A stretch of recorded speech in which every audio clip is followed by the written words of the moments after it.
Bonjour à tous et bienvenue sur cette nouvelle vidéo. Aujourd'hui c'est Hugo Sargine Gigatop. On se retrouve au Fantôme de Landowski pour faire un petit retour sur l'iPhone 15 Pro en mode photo. Allez, c'est parti!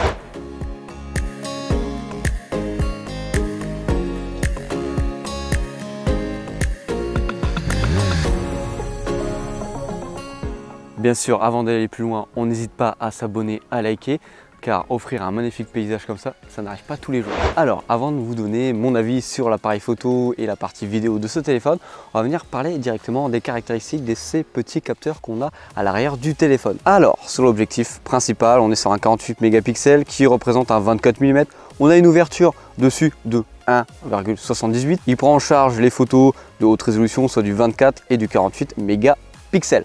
Après, qu'est-ce qu'on a d'autre? On a un ultra grand angle. On est sur un ultra grand angle de 12 mégapixels qui représente un 13 mm. On a une ouverture de f2.2 dessus et on a un champ de vision de 120 degrés. Alors, on a un téléobjectif x2 dessus de 12 mégapixels qui représente un 48 mégapixels qui s'ouvre à 1.7. Un autre téléobjectif x3 qui offre un 77 mm, en gros avec une ouverture de 2.8 et c'est tous deux des 12 mégapixels. Alors là, je sors les dires d'Apple. Alors, sur le zoom optique avant, on est sur un x3, en zoom optique arrière x2, on a une amplitude de zoom optique x6, ça on va voir ça après, et on est sur un zoom numérique jusqu'à x15. Vous voyez là-bas les petits fantômes? On va essayer de voir si on peut prendre ça en photo et que ça ressorte avec une belle qualité. Allez, je te prends une photo tout de suite. Pour ce faire, je vais prendre mon téléphone, je vais venir placer derrière la caméra, et là, je vais venir comme ça, hop, on va venir partir là. On est en x1, je te mets la photo directement, on part en x2, voilà. Je te mets la photo tout de suite, on part en x3, voilà. Et après, on peut venir zoomer. On va venir directement aller en x15. Voilà. Et tu peux voir que quand je suis en x15, ici, là, juste ici, sur l'appareil photo, je ne sais pas si on voit très bien là, ça va venir faire un zoom dans la photo pour te dire où tu es par rapport à ta photo. Et voilà. Et je peux te dire que le rendu en x15, bah, il est pratiquement inexistant. On va dire que je spoil un peu la vidéo, mais au-delà du x5, inexploitable ce genre de photo avec ce téléphone. Bon, après cette petite aparté, je vais venir te parler du logiciel de l'appareil photo, te le présenter, voir comment il marche. Pour ceux qui ne savent pas, mais je pense que si tu regardes cette vidéo, tu as dû déjà te servir d'un appareil photo sur un Apple. Mais si tu es comme moi, une personne d'Android qui teste pour la première fois un appareil photo d'Apple, bah, il y a quelque chose qui sont assez bizarres, je trouve. Voilà, on arrive tout de suite ici sur l'appareil photo. Tu peux voir que juste ici, tu as photo, après tu as vidéo, après tu as le mode cinématique. En gros, le cinématique, ça va te faire un petit flou d'arrière-plan très rapidement, un ralenti et le mode accéléré, voilà, pour faire des timelapses, photo, vidéo, bon, le mode portrait juste ici et on a le mode panoramique. Voilà, on va revenir par exemple sur photo. Tu peux voir qu'en haut, tu as ici le flash LED, voilà, si ça veut bien faire le focus. Voilà, tu as le flash LED juste ici. Ici, tu as en tout cas le mode live. Je trouve ça nul à chier, ça, faut franchement enlever-le directement. C'est simplement pour avoir genre 5 secondes de vidéo pendant que tu as pris la photo. Voilà. Ici, tu peux descendre et monter et voilà. C'est la plupart des choses que tu as accès sur ce téléphone. Après, une fois que tu arrives sur l'appareil photo, tu peux voir que tu es en x1, tu as un x2, un x3, en gros, on va dire c'est un zoom, tout simplement. Quand tu cliques sur le x1, voilà, tu passes en 28 mm, pardon. Ici, tu passes en 35 mm et après, tu redescends en 24 mm, tout simplement. Ici, on a le grand angle, voilà, le grand angle, le x1, le x2, le x3. Et après, comme tu l'as vu tout à l'heure, on bouge la molette pour venir zoomer, tout simplement. Et comme je vous ai dit, à partir du x5, c'est complètement inexploitable sur ce téléphone. Au niveau de la galerie, c'est très simple, tu cliques dessus et après tu arrives sur la galerie. Alors moi je n'ai pas trouvé ça logique de venir, de pas switcher dans ce sens-là pour aller sur les photos, mais c'est pas grave. C'est en tout cas la vision qu'on a sur Android. Alors je suis en train de vous spoiler les photos que j'ai prises avec, mais ne t'inquiète pas, on va vite aller voir ça plus tard. Niveau vidéo, quand tu arrives sur l'appareil photo, c'est comme ça, voilà, tout simplement. En haut ici, tu as le mode action. En gros, le mode action, c'est quoi? C'est si ça tremble, au moins ça te fait un petit stabilisateur numérique. Ici, on va venir changer le mode de résolution. Là, on est sur de la 4K, je veux de la 4K 60 images par seconde ou je veux de la HD 30 images par seconde, etc. Voilà, c'est simple, franchement, l'utilisation là-dessus pour venir choisir ce qu'on veut mettre en vidéo. Et bien sûr, tu peux venir zoomer, changer d'optique, changer d'appareil, tout simplement, même en vidéo. C'est ça qui est assez intéressant. Après, quand tu viens switcher de l'autre côté, tu as ma magnifique tête, voilà, tout simplement, qu'on peut retrouver et on a à peu près les mêmes manipulations que ce soit en photo ou en vidéo. En mode portrait, je vous ai pas très bien montré, mais voilà, ici tu as différents éclairages que tu peux venir choisir directement quand tu vas prendre une photo, voilà, tout simplement. Hop, là je t'ai pris une petite photo et comme ça tu te rends compte de la qualité du produit. Bon, maintenant rentrons dans le vif du sujet. Qu'est-ce que j'en pense de ces photos? Bien sûr, tu peux donner ton avis en commentaire sur les rendus photos. Moi actuellement, comme téléphone personnel, j'ai un Z Fold 4, donc pas un téléphone qui est OP pour la photo, mais qui fait quand même des très belles photos. Donc tout ça pour te dire que j'ai l'habitude de voir des photos qui viennent de chez Samsung, donc avec une colorimétrie qui est un peu exagérée des fois, qui n'est pas très naturelle, mais qui rend les rendus bien plus jolis la plupart du temps. Du coup, sérieusement, je vais parler de ce qui fâche sur ce téléphone, sur ce qui m'a paru assez décevant, alors que j'avais toujours entendu parler comme quoi iPhone, c'était une dinguerie de ce côté-là, c'est le capteur selfie. Le capteur selfie, je te montre quelques photos actuellement. Je le trouve assez bateau. Quand je dis assez bateau, je trouve pas que, surtout les vidéos en mode selfie, soient incroyables. La plupart du temps, je trouve que l'image est assez pâle. L'image n'a pas assez de couleur. Oui, ça peut venir du fait que j'ai un Samsung de base, mais en contrepartie, on pourrait se dire ça reflète les couleurs de la réalité. Pas du tout. Je vais vous faire une petite démonstration actuellement en vidéo pour que tu puisses t'en rendre compte. Alors j'en ai déjà fait pas mal auparavant, hein, mais voilà, comme ça je vais venir te montrer comment ça marche. Là, je suis parti en vidéo, on quitte cette caméra, allez viens. Voilà, comme ça, je vais venir voyager. Là, voilà, déjà, mon visage est trop sombre pour moi, je trouve que ça a du mal un peu à gérer. Mais dès qu'il y a du soleil, franchement, c'est très bon. Comme tous les téléphones, dès qu'il y a du soleil, c'est bon. Autre chose que j'ai vu sur le capteur selfie, c'est quand je prenais une photo en mode portrait. Ça fait longtemps que je suis pas allé au coiffeur, tu peux voir que les cheveux sont longs. Et tout simplement, quand je mets le mode portrait, il avait un petit peu de mal à venir délimiter mes cheveux entre l'arrière-plan et le premier plan.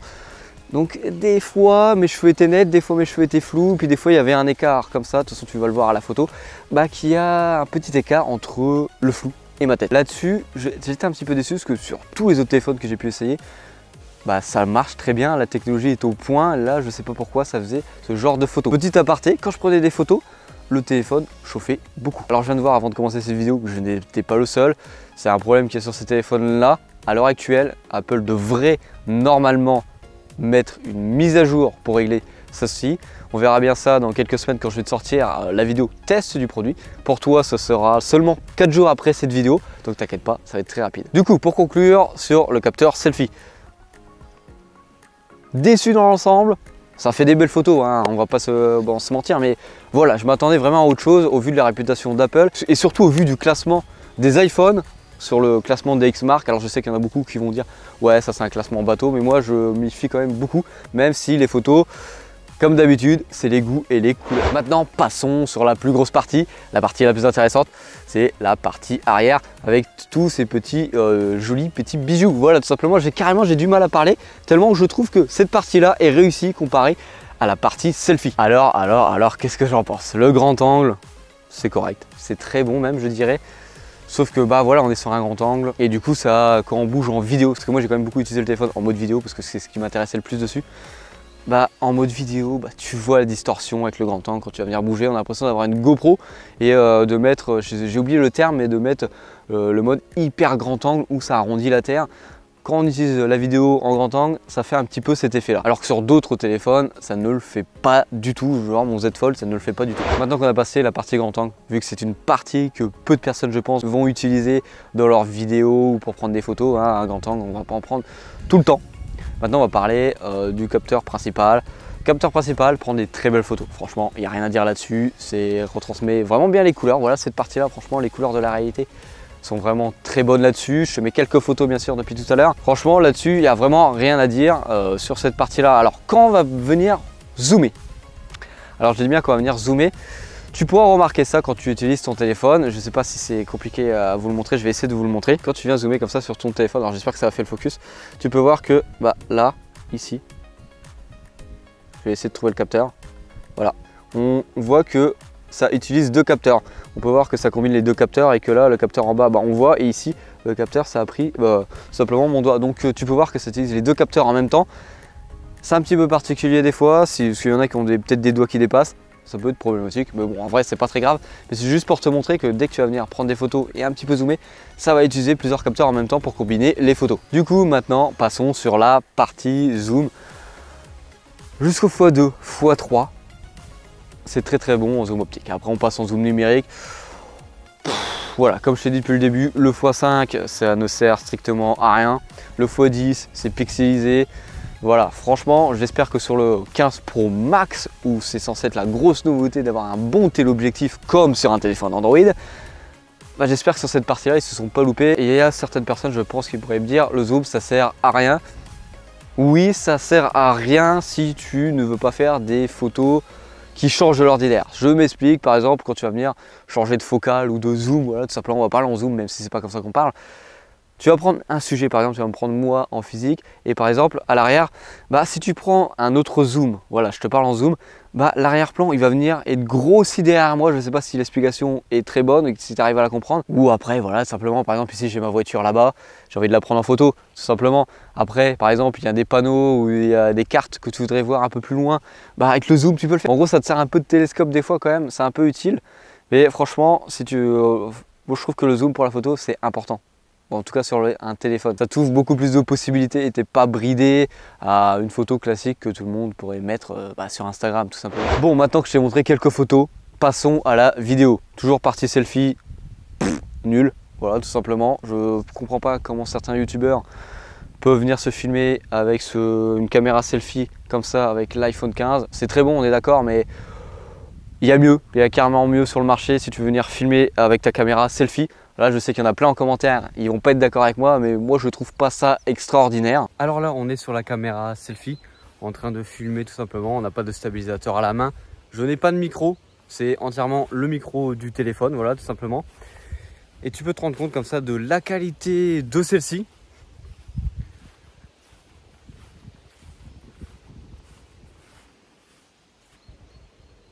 Voilà, maintenant tu peux voir que les couleurs ont complètement changé car le soleil était là-bas. On était un petit peu en contre-jour, donc ça change un petit peu. Voilà, là je suis en contre-jour, donc tu vois que ça change beaucoup. Le téléphone s'adapte directement avec cette caméra, donc c'est plutôt pas mal. Alors, pour l'instant, de ce que je peux voir, voilà, tout simplement. On va dire que la caméra selfie n'est pas au niveau que je l'attends, tout simplement. Voilà, niveau selfie, il faut avoir le bon éclairage pour que ça marche et que ce soit correct. Voilà, pour qu'au niveau selfie, ce soit à mes attentes. Alors, je dis pas que niveau vidéo avec cette caméra, ça sera pas fou, hein, mais je dis c'est très très bien. Hein, c'est au niveau de tous les téléphones Android, mais de la réputation d'Apple, franchement, je m'attendais un cran au-dessus, tout simplement sur la qualité vidéo avec cette caméra. Alors là, on est dans des conditions qui sont un peu plus difficiles pour l'appareil photo, vu que là on est sur le portrait. On est tout simplement dans un endroit qui est assez sombre, en tout cas moins exposé que ce qu'on peut avoir là-bas plus loin, parce qu'on est dans la forêt. On est un peu plus reculé de la lumière, donc tu peux voir comment il se comporte. C'est plutôt correct. Il s'en sort plutôt bien. Bon, tu vois que derrière, ici, derrière le paysage, le détail, il n'y arrive pas du tout à le faire. Bon, bah, c'est normal avec une caméra selfie, pardon. C'est un peu plus difficile. Au niveau du visage, je trouve que je suis vraiment très pâle.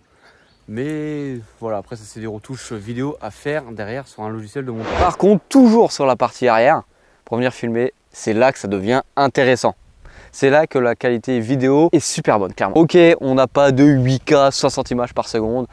Ok, on n'a pas 250 mégapixels sur l'appareil photo, mais ça fait largement le taf. Du coup, côté vidéo sur ces capteurs-là, c'est là que ça devient intéressant et que c'est là que c'est vraiment très bon en vidéo.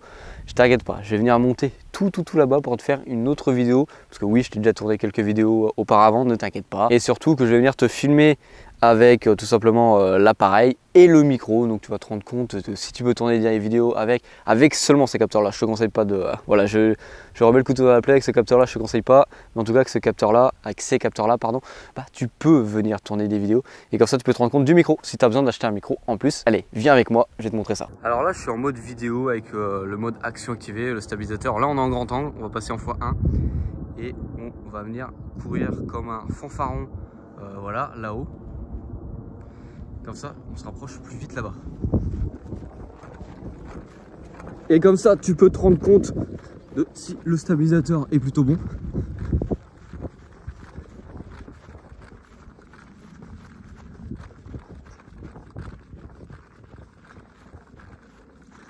Voilà. Petite course de 30 secondes, c'est pas mal des fois. Maintenant, je suis en mode cinématique avec ma tête. Comme ça, tu peux te rendre compte de comment ça marche et le résultat est-ce qu'il est bon par rapport à ce que tu souhaitais ou pas? Moi franchement le mode cinématique et surtout les caméras qu'on a là, j'ai vraiment rien à dire dessus, c'est vraiment au rendez-vous. Alors là on est sur le mode cinématique, on peut aller simplement que en x3 tout simplement. Et en plus quand tu te mets en mode cinématique, ça va te parler en millimètres de focale. Donc c'est plutôt pas mal si tu veux comparer ça à d'autres appareils. Et là tu peux voir que l'image, franchement en mode cinématique, c'est vraiment très bien fait. Il n'y a vraiment rien à dire là-dessus. Là je suis en x2 et tu peux voir que l'ab est vraiment très bien fait. Là on se retrouve avec les caméras de derrière. On est en x1, 4K, 60 images par seconde. Là le rendu est bon. On voit bien écrit les fantômes en gros sur le bâtiment, en tout cas sur le monument, si je me trompe pas, de la Première Guerre mondiale. Si je me suis trompé, de toute façon il y aura un petit hashtag, t'inquiète pas. Et là on va venir tourner la caméra. Tu peux voir que là on était tout en bas, là-bas. Bon, tu vois que le focus, dès que j'ai mis mon doigt devant, il a eu un peu de mal. Il s'est dit, est-ce que je dois prendre en compte la main qui va sur le premier plan ou l'arrière-plan? Maintenant on va essayer. On va se poser sur les marches juste ici et on va essayer d'aller choper ma caméra. Hop, on passe sur le x2. Hop, on passe sur le x3. On la voit là-bas. Et après, on va venir zoomer. On zoome. Là, on est en x9 en vidéo. On peut pas aller plus haut en vidéo 4K. Et tu peux voir que ça pixelise un petit peu. Bon, bah, ça, c'est tout à fait normal de toute façon. Bon, on arrive sur la fin de cette vidéo. Alors, avis concret dessus. Je suis un peu déçu de la légende de l'iPhone en vidéo et en photo, surtout sur la partie selfie, sur la partie extérieure avec les capteurs extérieurs, c'est vraiment très bon. Mais voilà quoi, je me dis qu'un Google Pixel 8 Pro, un S24 Ultra qui va sortir, même le S23 Ultra, ou même c'est Xiaomi, bah, je trouve ça meilleur. En tout cas, je préfère que ce genre de photo que le téléphone peut me sortir. Alors n'hésite pas à mettre ton avis en commentaire là-dessus, je serais très heureux de débattre avec toi et d'avoir ton avis dessus. Allez, c'était Hugo sur la chaîne du Gatop, comme d'habitude, bisous.